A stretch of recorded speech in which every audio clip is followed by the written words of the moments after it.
Di bawah kemilau, cahaya dari lampu gantung kristal di sebuah restoran mewah, bertaraf Michelin di pusat kota Munich, Jerman, seorang pria asal Indonesia membuka sebuah kotak cincin dan bertanya kepada wanita Jerman di hadapannya, "Sayang, maukah kamu menikah denganku?"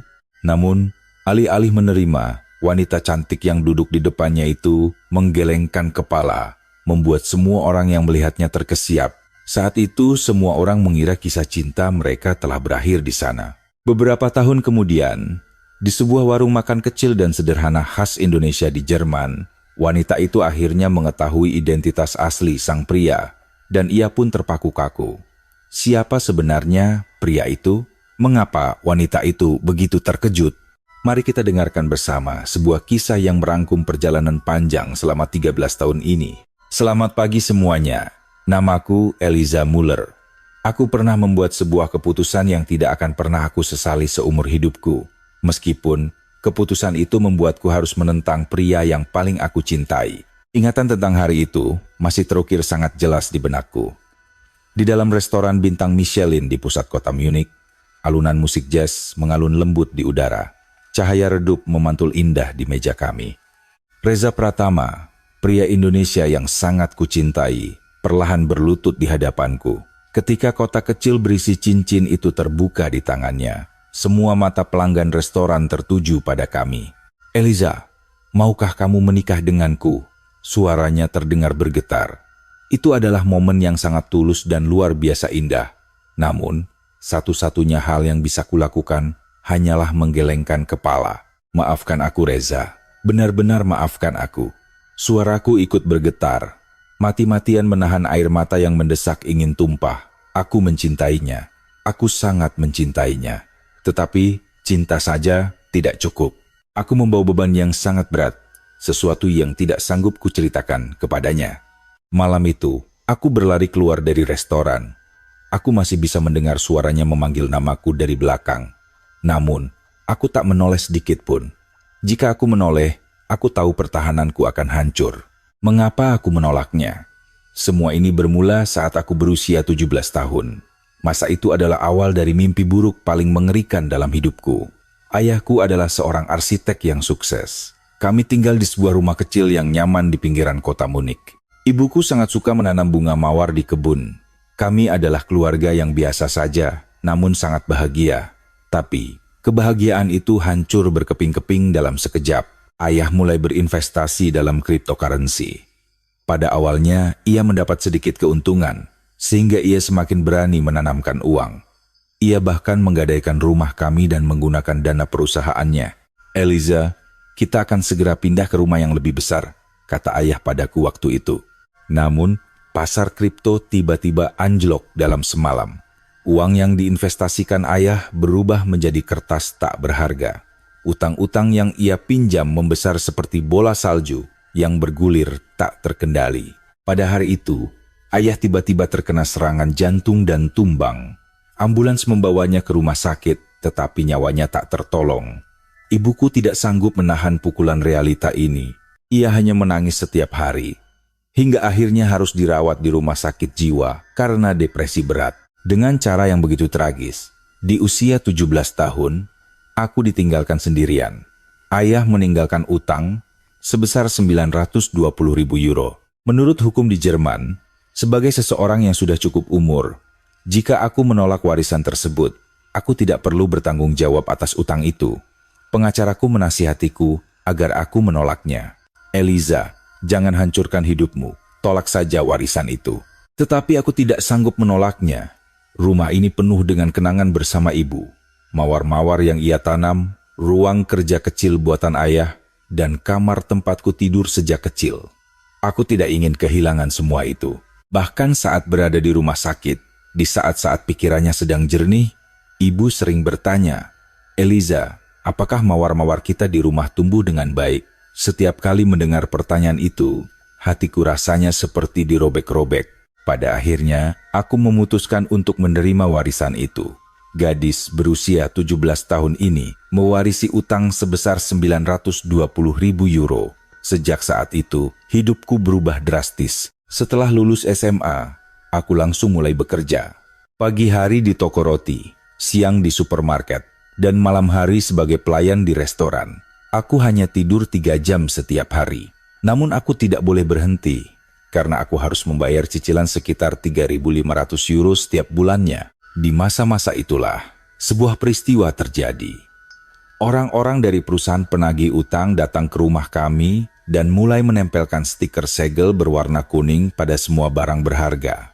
TV, kulkas, sofa, bahkan piano kesayangan ibu pun tak luput dari segel. Aku tak bisa berbuat apa-apa selain berdiri mematung di sudut dinding, menyaksikan semuanya. Aku hanyalah gadis 17 tahun yang tak berdaya. Saat itulah, seorang pria mendekatiku. Ia berbeda dari petugas eksekusi lainnya. Ia tampak seperti pria Asia, mengenakan masker, tetapi sorot matanya memancarkan kehangatan yang luar biasa. Ia tidak mengatakan apa-apa. Ia hanya menyodorkan sebuah amplop putih kepadaku. Aku menerimanya dengan tatapan kosong. Pria itu mengangguk, lalu pergi mengikuti rekan-rekannya. Setelah lama terdiam, ku buka amplop itu. Di dalamnya terdapat uang 50 euro dan secari kertas kecil. Gunakan ini untuk makan enak. Aku berjanji, besok akan menjadi hari yang lebih baik dari hari ini. Aku berjanji. Saat membaca pesan singkat itu, air mata yang sudah lama kutahan akhirnya pecah. Sudah sangat lama tidak ada seorang pun yang memberikanku penghiburan. Malam itu, aku mengikuti petunjuk arah di kertas tersebut. Di sebuah lorong kecil di daerah Swabing, terdapat sebuah warung makan khas Indonesia yang sederhana. Aku menatap buku menu tanpa tahu harus memesan apa. Apa yang enak di sini? Tanyaku pada pemiliknya. Cobalah bubur ayam. Sangat enak kalau dimakan selagi hangat, jawabnya ramah. Saat aku mencicipi bubur ayam itu, air mataku kembali menetes. Kapan terakhir kali aku makan makanan hangat?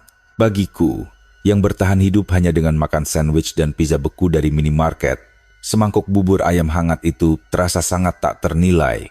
Sejak saat itu, aku berjuang lebih keras untuk hidup. Aku bekerja di pagi hari dan pergi ke perpustakaan untuk membaca buku-buku hukum. Setiap kali ada waktu luang, aku memutuskan untuk menjadi pengacara. Aku butuh penghasilan yang stabil. Dan yang lebih penting, aku ingin menyelesaikan masalah utang ini dengan caraku sendiri. Beberapa tahun berlalu, bekerja, belajar, dan membayar utang, hanya itulah isi hidupku. Tidak ada teman, tidak ada cinta, tidak ada mimpi. Tujuan hidupku hanyalah melunasi utang. Namun, aku tak kunjung melihat ujung dari terowongan gelap ini. Berapapun yang kubayar, utang pokoknya seolah tak berkurang. Hanya bunganya saja yang terus membengkak. Kadang aku berpikir, seandainya saja aku menyerah. Tetapi setiap kali teringat wajah ibu, aku kembali memacu diriku. Kamu masih bisa. Bertahanlah sedikit lagi, kataku pada diri sendiri untuk melewati setiap harinya. Waktu itu, aku sama sekali tidak tahu bahwa pria Asia yang memberiku amplop itu kelak akan mengubah hidupku lagi. Tahun-tahun berlalu, aku berhasil diterima di Fakultas Hukum Universitas Munich. Kehidupanku terus berlanjut, bekerja di siang hari dan kuliah di malam hari. Aku tetap hanya tidur 3 jam. Setiap hari aku mengandalkan kopi untuk bertahan. Sambil mendengarkan kuliah dan belajar di perpustakaan, teman-teman sekelasku sering keheranan. Eliza, kenapa kamu bekerja sekeras itu? Mereka tidak tahu situasiku. Tidak seperti mereka yang hanya khawatir tentang mencari pekerjaan setelah lulus. Aku khawatir tidak bisa membayar sewa rumah untuk besok. Suatu hari, kampus mengadakan seminar hukum internasional. Di papan pengumuman tertulis bahwa seorang konsultan hukum asal Indonesia dari Komisioner Tinggi PBB untuk Pengungsi, UNHCR, akan memberikan kuliah umum. Sejujurnya, aku tidak berharap banyak. Aku datang hanya untuk mendapatkan nilai kredit. Namun, saat pria itu melangkah masuk ke dalam ruang kelas, napasku terhenti.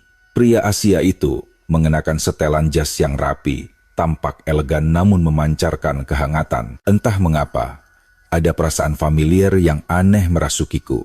Selamat pagi semuanya. Nama saya Reza Pratama, konsultan hukum di UNHCR. Suaranya tenang, namun berwibawa. Kuliahnya sangat luar biasa. Ia menggunakan studi kasus nyata untuk menjelaskan persimpangan antara hak-hak pengungsi dan hukum internasional. Tetapi, lebih dari isi kuliahnya, Fokusku sepenuhnya tersita oleh pria ini. Mengapa?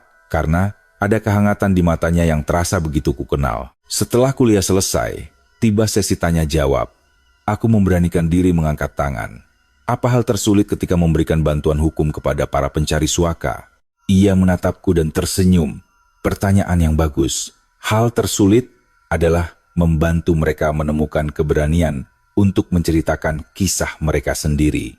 Banyak yang takut bahwa menceritakan masa lalu hanya akan membuka kembali luka lama mereka. Jawaban itu entah bagaimana langsung menyentuh relung hatiku. Setelah acara selesai, para mahasiswa mengerumuninya. Aku menunggu dengan tenang di belakang.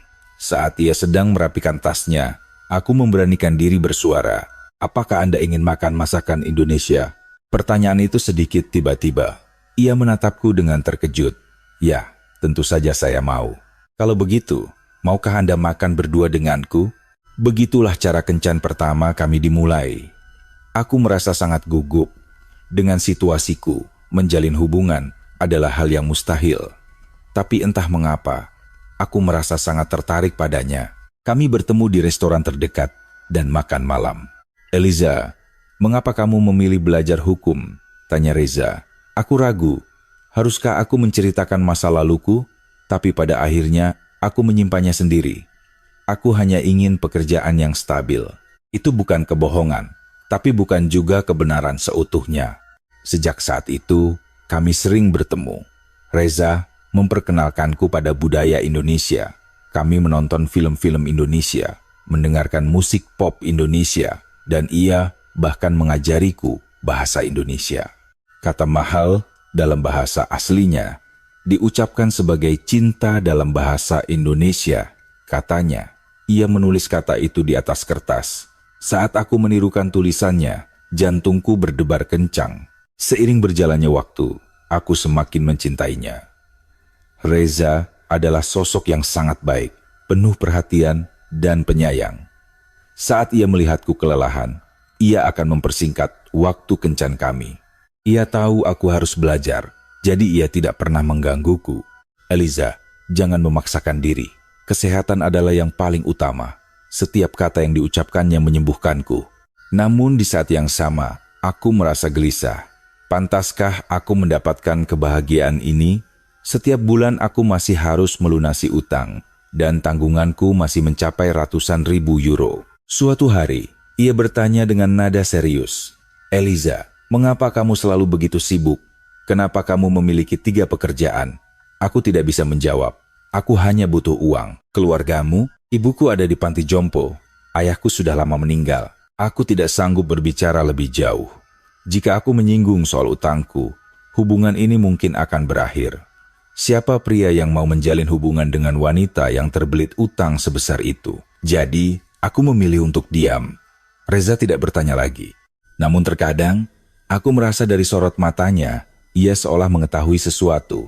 Aku hanya menganggap itu halusinasiku. Mustahil ia tahu rahasiaku.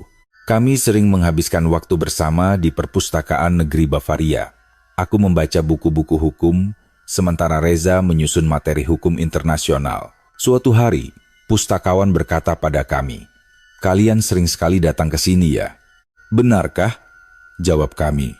Hampir di waktu yang sama, di tempat yang sama, tambah pustakawan itu sambil menjelaskan, "Ya, Nona ini selalu datang setiap Selasa sore, dan Tuan ini datang setiap Rabu sore. Kalian berdua selalu duduk di tempat yang sama di ruang baca lantai 2.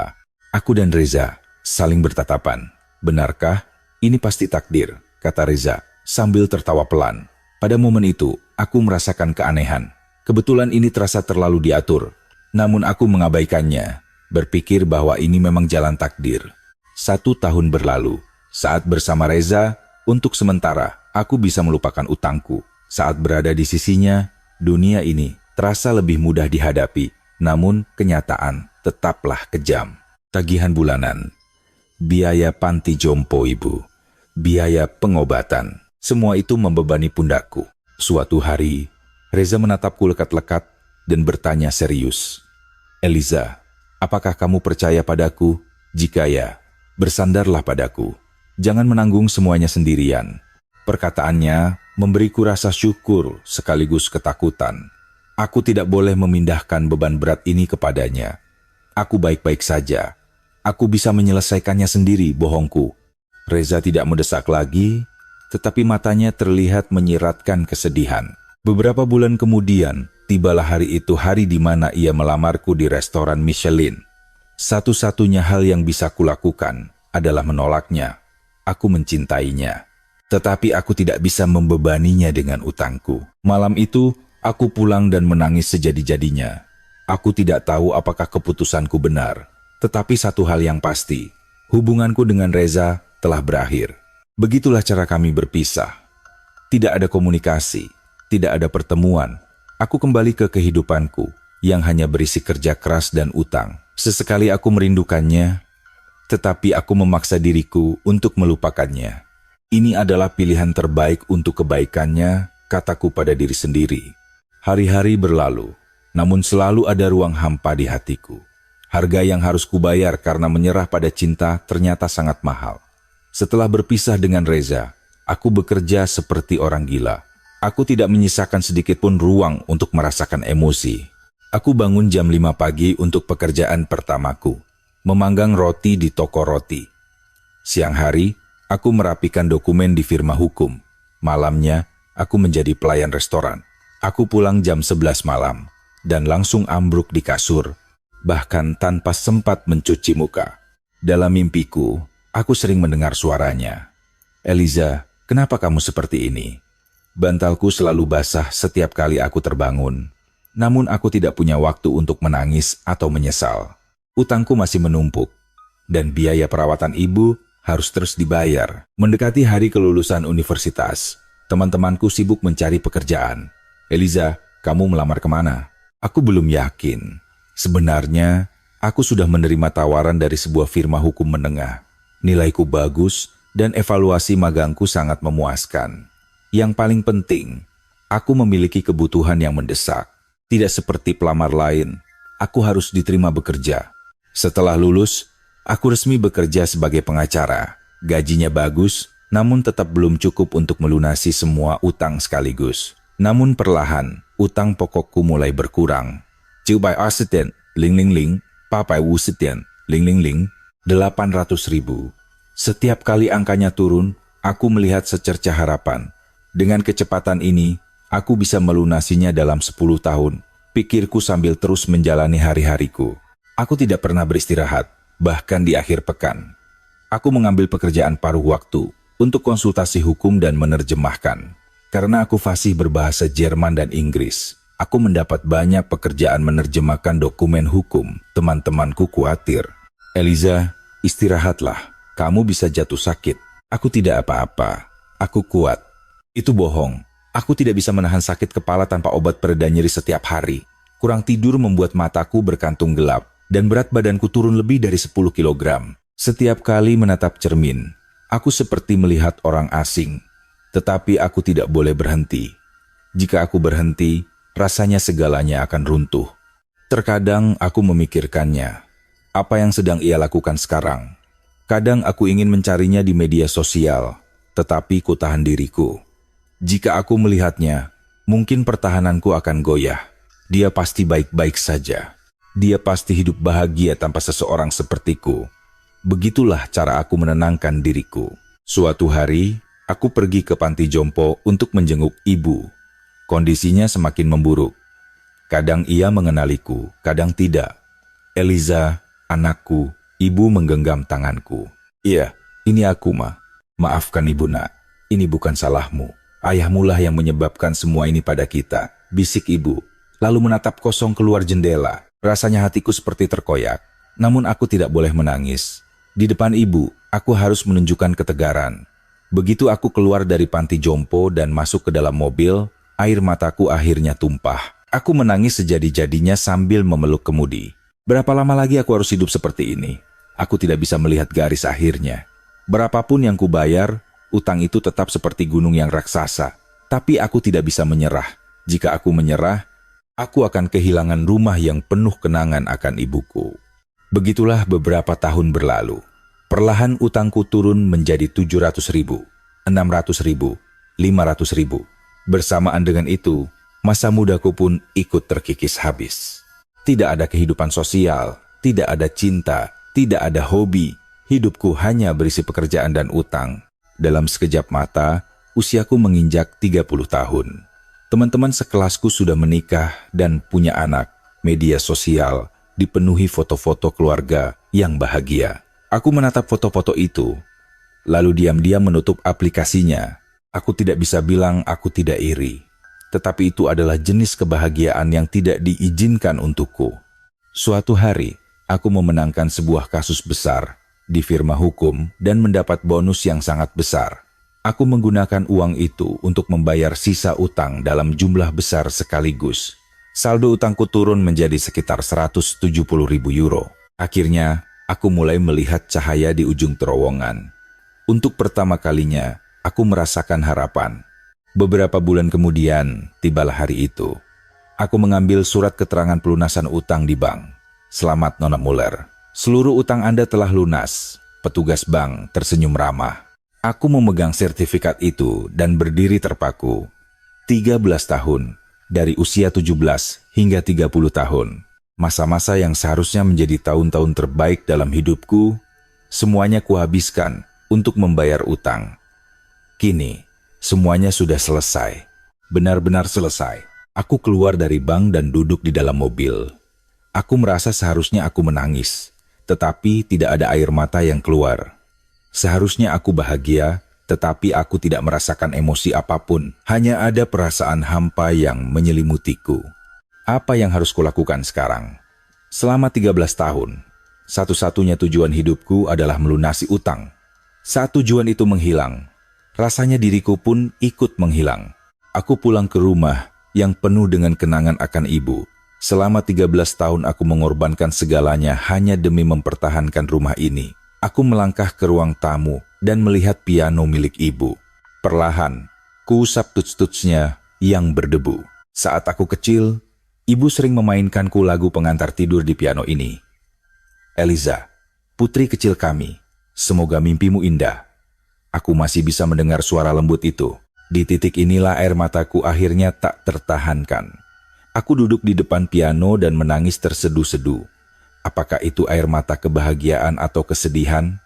Aku sendiri tidak tahu. Mungkin keduanya rasa lega karena semuanya telah berakhir, dan rasa sedih atas waktu yang telah hilang. Setelah menangis, perasaanku sedikit lega, tetapi kehampaan itu masih ada. Bagaimana aku harus menjalani hidup setelah ini? Dulu aku punya tujuan yang jelas, melunasi utang. Tapi sekarang, aku tidak punya apa-apa. Tidak ada teman, tidak ada cinta, tidak ada hobi. Aku hanyalah seorang wanita berusia 30 tahun. Itulah diriku sekarang. Selama beberapa hari, aku merasa gelisah. Aku pergi bekerja tetapi tidak bisa fokus. Rekan-rekanku khawatir. Eliza, kamu baik-baik saja? Wajahmu pucat. Ya, aku tidak apa-apa. Hanya sedikit lelah. Lagi-lagi kebohongan. Aku tidak lelah. Aku kehilangan arah. Suatu akhir pekan, saat sedang merapikan barang-barang di rumah, aku menemukan sebuah buku catatan lama. Itu adalah buku yang kugunakan saat SMA. Saat aku membuka bukanya, selembar kertas lusuh terjatuh ke lantai. Aku memungut kertas itu, dan napasku tercekat. Gunakan ini untuk makan enak. Aku berjanji. Besok akan menjadi hari yang lebih baik dari hari ini. Aku berjanji. Itu adalah kertas yang diberikan kepadaku oleh petugas sita eksekusi keturunan Asia 13 tahun yang lalu.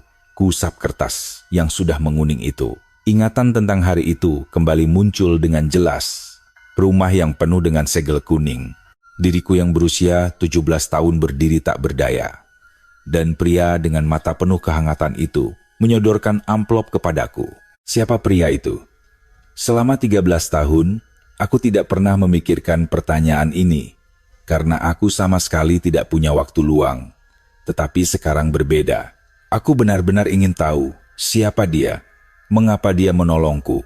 Dan mendadak, aku rindu ingin pergi ke warung itu. Bubur ayam hangat yang kumakan 13 tahun yang lalu. Tiba-tiba saja aku sangat menginginkannya. Malam itu juga, aku pergi ke warung makan Indonesia kecil di Swabing. Tempat itu masih ada. Papan namanya terlihat sedikit kusam, tetapi masih memancarkan cahaya yang hangat. Aku mendorong pintunya dan masuk. Aroma khas masakan rempah Indonesia yang sangat kukenal menyambutku. Warung itu tenang, hanya ada beberapa pelanggan yang sedang makan. Aku duduk di sudut dan melihat menu. Tanpa ragu, aku memesan bubur ayam yang kumakan 13 tahun lalu. Sambil menunggu, aku mengedarkan pandangan ke sekeliling warung. Ada hiasan dinding tradisional Indonesia. Alunan musik pop Indonesia yang lembut mengalun pelan. Hatiku menjadi sangat tenang. Pada saat itulah, pandanganku tertuju pada seorang pria yang duduk di seberang ruangan, seorang pria Asia. Ia sedang makan dalam diam, sendirian. Punggungnya terlihat sangat familiar. Saat pria itu mengangkat kepalanya untuk mengambil segelas air, jantungku serasa berhenti berdetak. Itu Reza Pratama. Waktu seolah membeku. Reza juga melihatku. Ia begitu terkejut hingga gelas air di tangannya nyaris terjatuh. Kami saling bertatapan dari kejauhan. Aku tidak tahu berapa detik atau menit yang berlalu tanpa suara. Akhirnya, Reza yang pertama kali berdiri dan perlahan menghampiri mejaku. Eliza, suaranya bergetar. Reza, aku pun sama. Kenapa kamu ada di sini? Aku juga ingin menanyakan hal yang sama padamu. Keheningan yang canggung menyelimuti kami. Reza bertanya dengan hati-hati, bolehkah aku duduk? Aku mengangguk. Ia duduk di hadapanku. Dari jarak sedekat ini aku bisa melihat perubahan pada diri Reza. Wajahnya sedikit menirus dan ada garis-garis halus di sudut matanya. Tetapi kehangatan disorot, matanya masih sama seperti dulu. Bagaimana kabarmu? Reza yang pertama kali memecah kebisuan. Aku baik. Kamu? Aku juga. Kembali hening. Banyak yang ingin kuucapkan, tetapi lidahku keluh. Apakah kamu sering ke sini? Tanya Reza. Tidak. Ini pertama kalinya aku kembali dalam 13 tahun. Aku hanya pernah ke sini sekali saat SMA, dan baru ke sini lagi hari ini. Ah, begitu. Aku mengeluarkan secari kertas usang dari dalam tasku, dan menyodorkannya pada Reza. Ia mengambil kertas itu, wajahnya langsung memucat, dan tangannya mulai gemetar. Kak, kenapa ini ada padamu? Siapa yang memberikan ini padamu? Pada hari ketika rumah kami disegel 13 tahun yang lalu, seorang petugas Sita memberikan ini kepadaku. Itulah sebabnya aku datang ke sini untuk makan hari itu. Reza menatap kertas itu tanpa berkedip. Mata pria itu mulai memerah. Eliza, akulah yang menulis surat ini. Apa? Aku meragukan pendengaranku sendiri. Aku yang menulis surat itu 13 tahun yang lalu. B. Bagaimana bisa? Kamu saat itu, waktu itu, sebelum aku pindah ke kantor PBB di Jerman untuk belajar terminologi hukum internasional, aku bekerja sebagai penerjemah paruh waktu selama 3 bulan di sebuah perusahaan penagih utang. Aku ada di sana saat rumahmu dieksekusi. Kamu berdiri di sudut ruang tamu. Usiamu baru 17 tahun, tapi matamu dipenuhi keputusasaan. Suara Reza bergetar hebat. Saat itu, aku baru saja lulus sebagai pengacara di Indonesia dan baru menerima gaji pertamaku. Aku memasukkan sebagian besar uangku ke dalam amplop dan memberikannya padamu. Ternyata itu kamu. Aku tidak bisa mempercayainya. Aku tahu kamu akan bisa melewatinya. Aku melihat keberanianmu untuk tidak menolak warisan itu demi mempertahankan rumah di usia semuda itu. Aku yakin kamu akan mampu bertahan hidup. Reza mengusap air matanya yang jatuh. Beberapa tahun kemudian, kita bertemu lagi di acara kuliah tamu universitas. Aku sangat terkejut. Ternyata dunia ini begitu sempit. Aku tidak bisa berkata-kata. Pikiranku kacau balau. Sejak saat itu, aku tahu kamu adalah gadis SMA yang kutemui hari itu. Lanjut Reza. Awalnya aku tidak yakin, karena sudah bertahun-tahun berlalu. Tapi ketika mendengar namamu dan perlahan mengetahui situasimu, aku mengonfirmasinya. Situasiku? Reza terdiam sejenak dan berbicara dengan sangat hati-hati. Eliza, aku tahu betapa beratnya kamu menanggung utang itu. Aku tahu semuanya. Bagaimana bisa? Catatan publik bisa diperiksa. Aku adalah seorang praktisi hukum, tapi aku tidak pernah mengatakannya karena aku tahu kamu ingin menyelesaikannya dengan caramu sendiri. Jika aku membantumu, itu mungkin akan melukai harga dirimu. Jadi, aku hanya ingin menemanimu. Air mataku menetes. Kamu tahu, selama kita menjalin hubungan, ya, lalu kenapa kamu tidak bilang? Jika kamu tidak ingin membantuku secara finansial, karena takut aku merasa berutang budi, mengapa kamu tidak bilang kalau kamu tahu? Aku memutuskan untuk menunggu sampai kamu berhasil menyelesaikannya sendiri, jawab Reza dengan suara parau. Aku juga tahu alasan sebenarnya kamu menolak lamaranku. Karena utangmu, kamu tidak ingin menjadi bebanku, kan? Lalu kenapa kamu tidak bilang? Tangisku pecah. Jika aku mengatakannya, kamu akan lebih terluka. Aku takut kamu akan berpikir bahwa aku menjalin hubungan denganmu karena rasa kasihan. Makanya, aku diam selama bertahun-tahun. Aku tidak sanggup lagi menahan perasaanku. Aku menyembunyikan wajahku di meja dan mulai menangis terseduh-seduh. Rasa sakit selama 13 tahun, penderitaan yang kusimpan sendiri, dan keterkejutan pada momen ini, semua emosi itu meluap menjadi satu. Reza diam-diam menggenggam tanganku. Maafkan aku. Seandainya aku punya lebih banyak keberanian, maafkan aku karena membiarkanmu berjuang sendirian selama ini. Kenapa? Isakku, kenapa kamu bodoh sekali? Kamu tahu semuanya.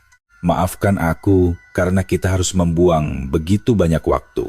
Pemilik warung mengantarkan teh hangat ke meja kami, seolah memahami situasi, lalu pergi tanpa suara. Setelah meminum teh dan sedikit tenang, aku bertanya, "Kenapa kamu ada di sini hari ini?" "Kadang, aku datang ke sini," senyum Reza. "Saat aku merasa kesepian, saat hidup terasa berat, atau saat aku merindukan masakan rumah ibu. Perasaanku selalu membaik setiap kali datang ke sini. Kalau kamu, hari ini, aku baru saja melunasi seluruh utangku." Mata Reza membelalak kaget. "Benarkah?" "Ya, 13 tahun. Makanya aku tiba-tiba teringat pada surat ini. Aku ingin berterima kasih kepada orang itu. Dan ternyata, orang itu adalah kamu." Reza tersenyum pahit penuh kelegaan. "Ini pasti takdir. Dimulai di sini 13 tahun yang lalu, dan hari ini kita bertemu lagi di sini. Sama seperti di perpustakaan waktu itu. Kita datang di hari yang berbeda, tetapi selalu duduk di tempat yang sama. Ya, Selasa dan Rabu. Kita hanya berjarak 1 hari. Kami minum teh dalam keheningan yang nyaman. Lalu, dengan hati-hati Reza bertanya, "Eliza, bagaimana perasaanmu sekarang? Kamu sudah melunasi utangmu, tapi kamu terlihat sedih." "Ya, selama 13 tahun aku hanya memikirkan satu hal itu. Sekarang setelah tujuanku hilang, aku merasa tersesat. Tapi kamu berhasil melakukannya dengan caramu sendiri. Kamu tidak pernah sendirian." Aku menatap Reza. "Kamu benar. 13 tahun yang lalu kamu ada di sana. Dan setelah itu, kamu selalu menjagaku dalam diam." Tepi mata Reza kembali memerah. "Terima kasih Eliza, terima kasih banyak. Akulah yang seharusnya berterima kasih padamu. Terima kasih karena tidak pernah menyerah. Terima kasih karena kamu telah bertahan hidup." Kami berbicara sangat lama. Kisah masa lalu selama 13 tahun. Momen-momen di mana kami tidak saling tahu. Malam-malam saat kami menangis sendirian. Rasa sakit yang kami tahan, kami berbagi segalanya. Dan kemudian, aku menyadari satu hal.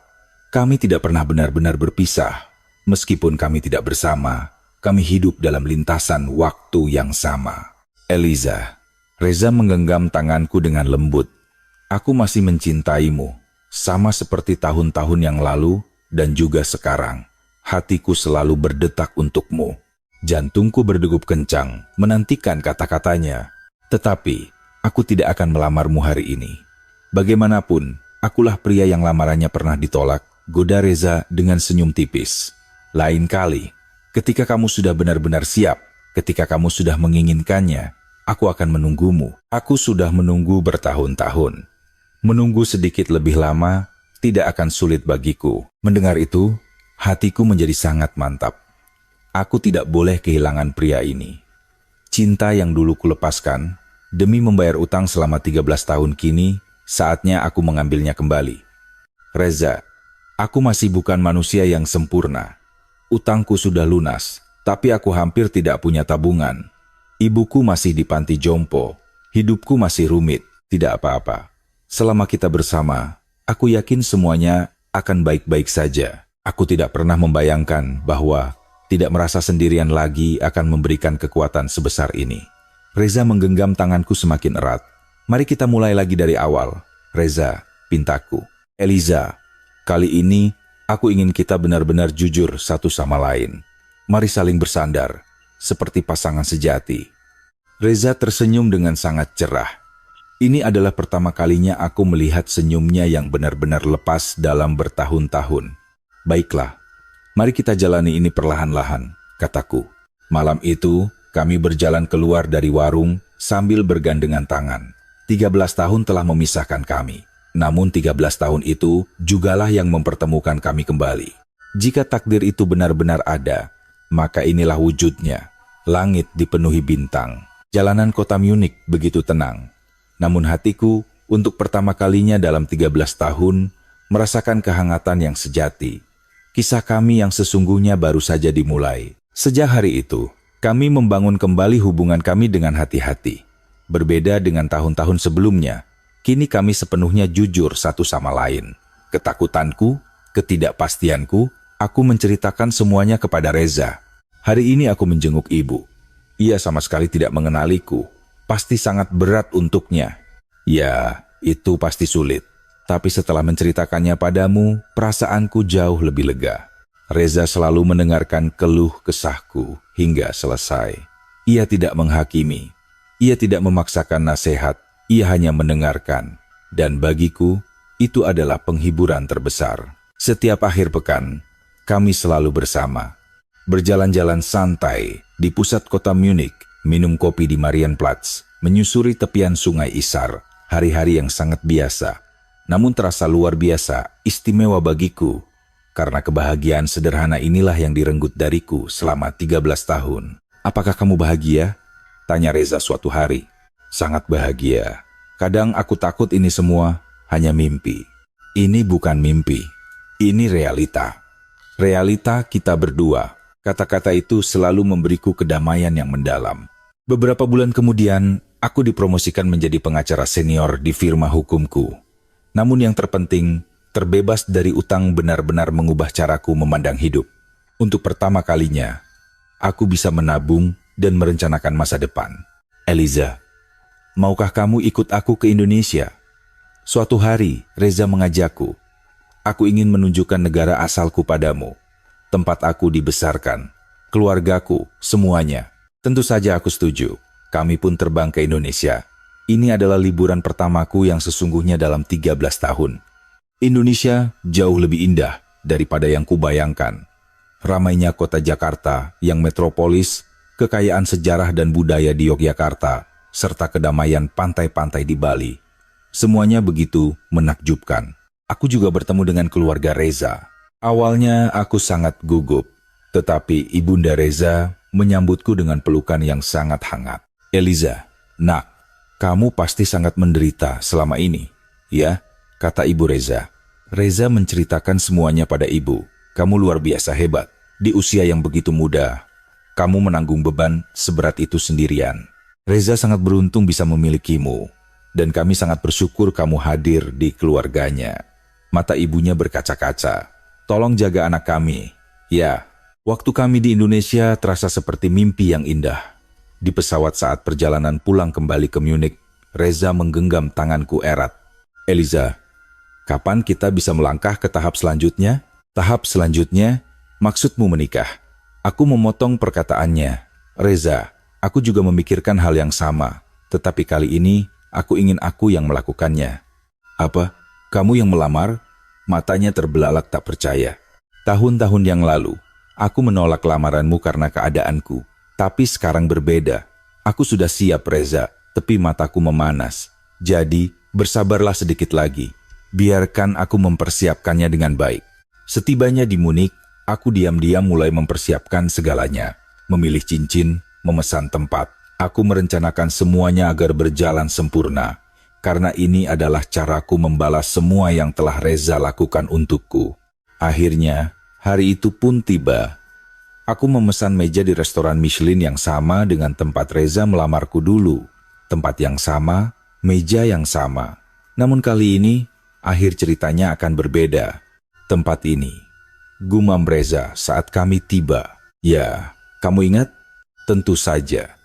Bagaimana mungkin aku lupa? Menjelang akhir makan malam kami, aku menarik napas panjang lalu berdiri. Aku melangkah ke hadapannya dan berlutut dengan satu kaki. Mata Reza terbelalak lebar. Reza Pratama. Suaraku mulai bergetar. 13 tahun yang lalu, kamu memberikan secercah harapan kepada seorang gadis berusia 17 tahun yang telah kehilangan segalanya. Bertahun-tahun kemudian, kamu kembali bertemu dengan wanita itu. Namun kamu tidak mengatakan apa-apa. Kamu hanya menjaganya dalam diam. Mata Reza mulai berkaca-kaca. Sekarang, giliranku. Kali ini, aku yang ingin bertanya padamu. Aku mengeluarkan kotak bludru kecil dari dalam tasku. Reza Pratama, maukah kamu menikah denganku? Izinkan aku ikut menanggung bebanmu. Izinkan aku membagikan kebahagiaan denganmu. Aku siap menemanimu seumur hidupku. Maukah kamu? Air mata Reza sudah menetes, namun ia tertawa dengan sangat cerah. Iya, aku mau. Para pelanggan restoran di sekitar kami mulai bertepuk tangan. Aku menyematkan cincin itu di jari Reza, lalu ia menarikku ke dalam pelukan yang sangat erat. Terima kasih Eliza. Terima kasih karena tidak pernah menyerah. Akulah yang berterima kasih padamu. Terima kasih karena mau menungguku selama belasan tahun ini. Kami berpelukan erat. Air mata kami menyatu dalam bahagia. Begitulah kisahku, teman-teman. Perjalanan panjang selama 13 tahun dari jurang keputusasaan menuju cahaya harapan, dari kesedihan menuju cinta sejati. Terkadang takdir memang terasa kejam, tetapi pada akhirnya ia akan menuntun kita ke jalan yang benar. Selama kalian tidak menyerah, cahaya itu pasti akan datang. Kepada siapapun di luar sana yang sedang melewati masa-masa kelam, aku ingin mengatakan hal ini. Aku berjanji, besok akan menjadi hari yang lebih baik dari hari ini. Aku berjanji. Itulah kalimat yang Reza sampaikan padaku 13 tahun yang lalu. Kini, aku ingin meneruskan kalimat itu kepada kalian. Jangan pernah menyerah. Takdir bahagia kalian sedang menunggu di suatu tempat. Setengah tahun setelah lamaran itu, kami melangsungkan pernikahan di Jakarta, Indonesia. Seluruh keluarga Reza hadir. Bahkan ibuku juga ikut terbang dari Jerman bersama perawat pendampingnya. Eliza, putriku. Ibu menggenggam tanganku. Pikirannya sedang sangat jernih hari itu. Kamu sungguh luar biasa hebat. Kamu hebat, nak. Pada momen itu, aku merasa semua rasa sakit yang kutanggung selama 13 tahun telah terbayar lunas. Sekarang aku dan Reza tinggal di sebuah apartemen baru di Munich. Aku tetap bekerja di firma hukum, dan Reza masih mengabdi di UNHCR. Kehidupan kami sangat biasa, namun dipenuhi dengan kehangatan. Setiap akhir pekan, kami masih sering berkunjung ke warung makan Indonesia itu. Kami duduk di tempat kami pertama kali bertemu kembali, dan menyantap semangkuk bubur ayam hangat. Kamu masih ingat saat pertama kali kamu datang ke sini lagi? Reza selalu bertanya. Bagaimana mungkin aku bisa lupa? Kertas kecil itu, catatan usang dari 13 tahun yang lalu itu, masih kusimpan dengan baik. Kini, kertas itu telah kubingkai rapi dan kupajang di dinding ruang tamu kami. Gunakan ini untuk makan enak. Aku berjanji, besok akan menjadi hari yang lebih baik dari hari ini. Aku berjanji, setiap kali aku melihat kata-kata ini, aku teringat akan tahun-tahun yang penuh perjuangan itu, dan pria yang selalu menjagaku tanpa pamrih. Terkadang, hidup akan memberimu pukulan yang sangat keras, hingga kau merasa tidak sanggup lagi berdiri. Namun selama kau tidak menyerah, selama masih ada harapan, kau pasti bisa keluar dari kegelapan. Aku butuh waktu 13 tahun untuk memahami pelajaran berharga ini. Kini, setiap pagi ketika aku membuka mata dan melihat Reza tertidur di sampingku, hatiku dipenuhi dengan rasa syukur. Syukur atas takdir yang mempertemukan kami kembali. Syukur karena aku tidak memilih untuk menyerah. Dan syukur kepada pria asing yang telah memberiku harapan di usiaku yang ke-17, yang kini ternyata menjadi pasangan hidupku selamanya. Kisah kami masih terus berlanjut, dan aku tahu satu hal dengan pasti. Besok akan selalu menjadi hari yang lebih baik. Ini adalah janjiku, dan ini adalah masa depan yang akan kami jalani bersama.